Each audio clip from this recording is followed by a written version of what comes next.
Daniel, capítulo 2. O sonho de Nabucodonosor.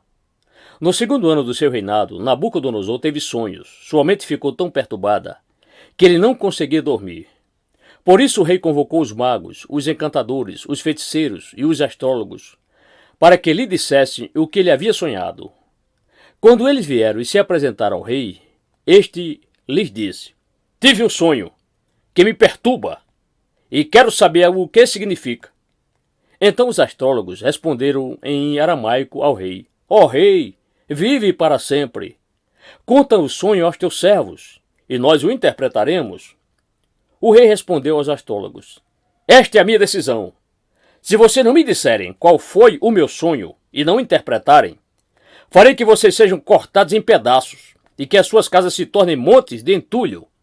Mas se me revelarem o sonho e o interpretarem, eu lhe darei presentes, recompensas e grandes honrarias. Portanto, revelem-me o sonho e a sua interpretação." Mas eles tornaram a dizer: "Conte o rei o sonho a seus servos, e nós o interpretaremos." Então o rei respondeu: "Já descobri que vocês estão tentando ganhar tempo, pois sabem da minha decisão. Se não me contarem o sonho, todos vocês receberão a mesma sentença, pois vocês combinaram enganar-me com mentiras, esperando que a situação mudasse. Contem-me o sonho, e saberei que vocês são capazes de interpretá-lo para mim." Os astrólogos responderam ao rei: "Não há homem na terra que possa fazer o que o rei está pedindo. Nenhum rei, por maior e mais poderoso que tenha sido, chegou a pedir uma coisa dessas a nenhum mago, encantador ou astrólogo. O que o rei está pedindo é difícil demais. Ninguém pode revelar isso ao rei senão os deuses, e eles não vivem entre os mortais." Isso deixou o rei tão irritado e furioso que ele ordenou a execução de todos os sábios da Babilônia. E assim foi emitido o decreto para que fossem mortos os sábios. Os encarregados saíram à procura de Daniel e dos seus amigos para que também fossem mortos. Arioque, o comandante da guarda do rei, já se preparava para matar os sábios da Babilônia, quando Daniel dirigiu-se a ele com sabedoria e bom senso. Ele perguntou ao oficial do rei: "Por que o rei emitiu um decreto tão severo?" Arioque explicou o motivo a Daniel. Diante disso, Daniel foi pedir ao rei que lhe desse um prazo, e ele daria a interpretação. Daniel voltou para casa, contou o problema aos seus amigos Ananias, Misael e Azarias, e lhes pediu que rogassem ao Deus dos céus que tivesse misericórdia acerca desse mistério, para que ele e seus amigos não fossem executados com os outros sábios da Babilônia. Então o mistério foi revelado a Daniel de noite, numa visão. Daniel louvou o Deus dos céus e disse: "Louvado seja o nome de Deus para todo sempre.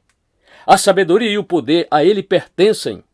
Ele muda as épocas e as estações, destrona reis e os estabelece. Dá sabedoria aos sábios e conhecimento aos que sabem discernir. Revela coisas profundas e ocultas, conhece o que jaz nas trevas, e a luz habita com ele. Eu te agradeço e te louvo, ó Deus dos meus antepassados. Tu me deste sabedoria e poder, e me revelaste o que te pedimos. Revelaste-nos o sonho do rei." Daniel interpreta o sonho. Então Daniel foi falar com Arioque, a quem o rei tinha designado para executar os sábios da Babilônia, e lhe disse: "Não execute os sábios. Leve-me ao rei, e eu interpretarei para ele o sonho que teve." Imediatamente Arioque levou Daniel ao rei e disse: "Encontrei um homem entre os exilados de Judá, que pode dizer ao rei o significado do sonho." O rei perguntou a Daniel, também chamado Beltesazar: "Você é capaz de contar-me o que vi no meu sonho e interpretá-lo?" Daniel respondeu: "Nenhum sábio, encantador, mago, adivinho é capaz de revelar ao rei o mistério sobre o qual ele perguntou. Mas existe um Deus nos céus que revela os mistérios. Ele mostrou ao rei Nabucodonosor o que acontecerá nos últimos dias. Os sonhos e as visões que passaram por tua mente quando estava deitado foram os seguintes. Quando estava deitado, ó rei, tua mente se voltou para as coisas futuras, e aquele que revela os mistérios te mostrou o que vai acontecer. Quanto a mim, esse mistério não me foi revelado porque eu tenho mais sabedoria do que os outros homens, mas para que tu, ó rei, saibas a interpretação e entendas o que passou pela tua mente. Tu olhaste, ó rei, e diante de ti estava uma grande estátua, uma estátua enorme, impressionante, e sua aparência era terrível.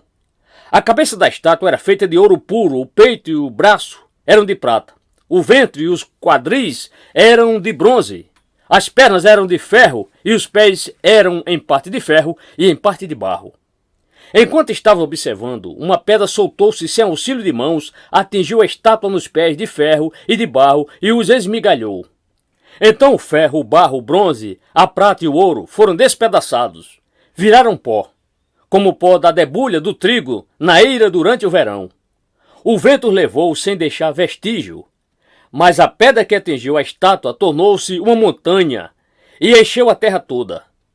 Foi esse o sonho, e nós o interpretaremos para o rei. Tu, ó rei, és rei de reis.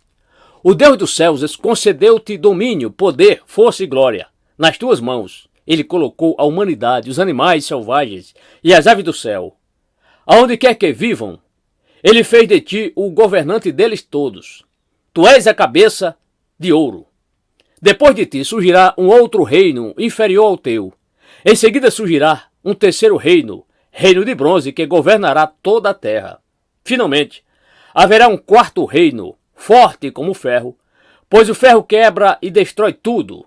E assim como o ferro despedaça tudo, também ele destruirá e quebrará todos os outros. Como viste, os pés e os dedos eram em parte de barro e em parte de ferro.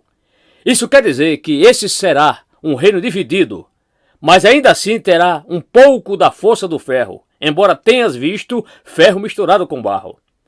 Assim como os dedos eram em parte de ferro e em parte de barro, também esse reino será em parte forte e em parte frágil. E, como viste, o ferro estava misturado com o barro. Isso significa que se buscarão fazer alianças políticas por meio de casamentos, mas a união decorrente dessas alianças não se firmará, assim como o ferro não se mistura com o barro. Na época desses reis, o Deus dos céus estabelecerá um reino que jamais será destruído e que nunca será dominado por nenhum outro povo. Destruirá todos os reinos daqueles reis e os exterminará, mas esse reino durará para sempre. Esse é o significado da visão da pedra que se soltou de uma montanha sem auxílio de mãos, pedra que esmigalhou o ferro, o bronze, o barro, a prata e o ouro. O Deus poderoso mostrou ao rei o que acontecerá no futuro. O sonho é verdadeiro e a interpretação é fiel. Então o rei Nabucodonosor caiu prostrado diante de Daniel, prestou-lhe honra e ordenou que lhe fosse apresentada uma oferta de cereal e incenso. O rei disse a Daniel: não há dúvida de que o seu Deus é o Deus dos deuses, o Senhor dos reis e aquele que revela os mistérios, pois você conseguiu revelar esse mistério. Assim o rei colocou Daniel num alto cargo e o cobriu de presentes. Ele o designou governante de toda a província da Babilônia e o encarregou de todos os sábios da província. Além disso, a pedido de Daniel, o rei nomeou Sadraque, Mesaque e Abednego administradores da província da Babilônia, enquanto o próprio Daniel permanecia na corte do rei.